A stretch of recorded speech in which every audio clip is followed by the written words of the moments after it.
नमस्कार किसान भाइयों।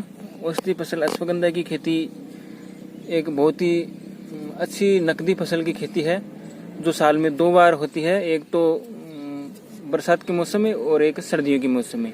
तो जो बरसात के मौसम में फसल होती थी वो तो इसकी फसल हो चुकी है और 1.5-2 महीने की फसल भी हो चुकी है। तो अब जो भी किसान भाई सर्दियों के मौसम में इसकी खेती करना चाहते हैं वो इसकी तैयारी में अभी से जुट जाए, क्योंकि आप अगर आप 1-2 महीने से पहले इसकी तैयारी में जुट गए तो आप लोगों को इसमें ज़्यादा समस्याएं नहीं आएगी और आप लोग एक पूरी जानकारी के साथ खेती कर सकेंगे, ताकि आप लोगों को एक अच्छा खासा मुनाफा इसकी खेती से मिल सकेगा।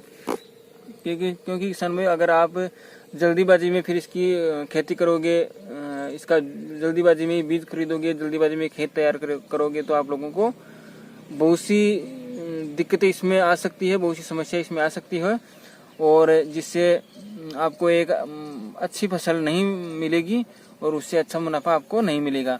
तो किसान भाई मैं आप लोगों को बता देता हूँ कि आपको किस तरीके से अपने खेत को तैयार करना है।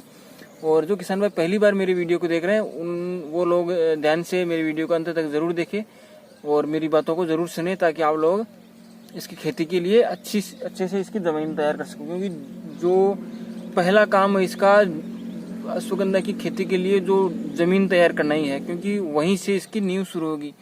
अगर आप लोगों ने इसकी नींव सही डाल दी तो फसल आपकी अच्छी होगी।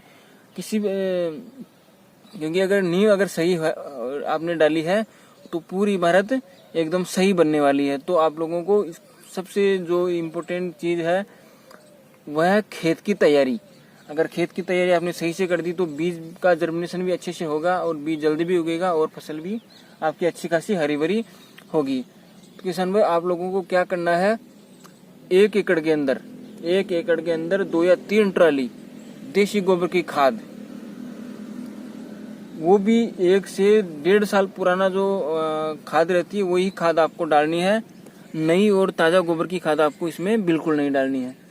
वो गोबर की खाद डाल के आपको जो प्लाऊ रहता है जिससे हम गहरी जुताई कर सके, एक बार खेत की गहरी जुताई करवा दीजिए। वही दिन जिस दिन आप खाद डालो उसी दिन आप खेत की गहरी जुताई करवा कर छोड़ दीजिए और 10-15 दिन बाद में उसमें एक बार कल्टीवेटर चला दीजिए। और फिर जब आप 15 सितंबर के बाद में इसकी जब खेती करो तब एक बार उसमें कल्टीवेटर चलवा दीजिए और उसमें जो डीएपी रहता है डीएपी आप उसमें भिजवा दीजिए। जितना दूसरी फसलों में आप डीएपी भिजवाते हैं उतना ही उसमें डीएपी ट्रैक्टर की सहायता से डीएपी भिजवा दीजिए। और उसके बाद में आपको बीज छिड़काव विधि से बीज डालकर आपको फसल उगा देनी है। तो इस तरीके से किसान भाई आपको अभी से इसकी तैयारी में जुट जाना और आपको अभी से आपको इसके जो इसका बीज आता है वो बीज आपको उपलब्ध जहाँ मतलब आपको बीज मैनेज कर लेना है कि आपको कहाँ से बीज खरीदना है। क्योंकि जल्दीबाजी में जब आप लोग इसका बीज खरीदोगे तो आप लोगों को अच्छा बीज नहीं मिलेगा और तब क्या होता है, अच्छा बीज तो बहुत से किसान ले लेते हैं, जो बड़े दुकानदार रहते हैं उनसे बीज उनका बिक जाता है और लास्ट में क्या रहता है, जो खराब बीज बचता है वो आप लोगों को वो दुकानदार ज़्यादा पैसों में बेचते हैं। तो अभी से आप इसके बीज मैनेज करना और खेत की तैयारी करने में आप लोग अभी से जुट जाओ, ताकि आप लोगों को फिर आप लोगों के पास में कम समय बचे और आप लोगों को जल्दीबाजी में सब निर्णय करना पड़े कि बीज कहाँ से खरीदना है। तो अभी आप लोग इसकी बीज की तलाश कर लीजिए और खेत की तैयारी में अभी से जुट जाइए, ताकि आप लोगों को कोई नुकसान ना हो और फिर आप लोगों को कोई परेशानी ना हो।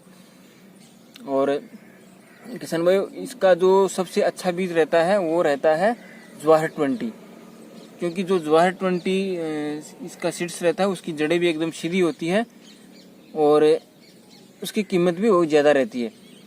तो आप जहाँ तक हो सके आप जवाहर 20 की ही अश्वगंधा की फसल लगाने की कोशिश करें और वही बीज आप खरीदें। और किसान भाई इसका जो जवाहर 20 का जो बीज है वो आप चाहिए तो हमारे पास भी इसका बीज मिल जाएगा आप लोगों को। अगर आप लोगों को ज़रूरत हो तो बीज की ज़रूरत हो तो आप लोग डिस्क्रिप्शन बॉक्स में मेरा आप लोगों को नंबर मिल जाएगा, तो वहाँ से आप मुझसे कांटेक्ट कर सकते हो और देश के किसी भी हिस्से में आप लोगों को मैं बीज उपलब्ध करवा दूंगा। और आपको किसी भी प्रकार का कोई शिफ्टिंग चार्ज नहीं देना होगा। मैं जो पोस्ट ऑफिस रहता है उसकी मदद से ही आपको बीज उपलब्ध करवा दूंगा, और एकदम कम रेट में, जहाँ तक हो सकता है वहाँ तक मैं आपसे बहुत ही कम रेट में आप लोगों को बीज उपलब्ध करवा दूंगा।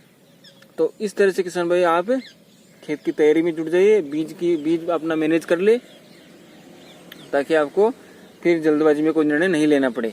तो किसान भाई आज के लिए बस इतना ही, और आप लोगों से एक गुजारिश है कि आप लोग मेरे चैनल को ज़रूर सब्सक्राइब करें, क्योंकि मैं मेरे चैनल पर इसके मंडी भाव और इसके बारे में बहुत सी जानकारियाँ, इसमें होने वाली कई बीमारियों के बारे में और उनका उपचार कैसे करें, बहुत सी चीज़ों के बारे में बताता रहता हूँ। तो आप लोग मेरे चैनल को सब्सक्राइब करके रखें और बेल आइकन के बटन को प्रेस करके रखें, ताकि आप लोगों को समय समय पर अपडेट मिलता रहे और आप लोगों को समय समय पर एक सही जानकारी मिलती रहे। धन्यवाद किसान भाइयों।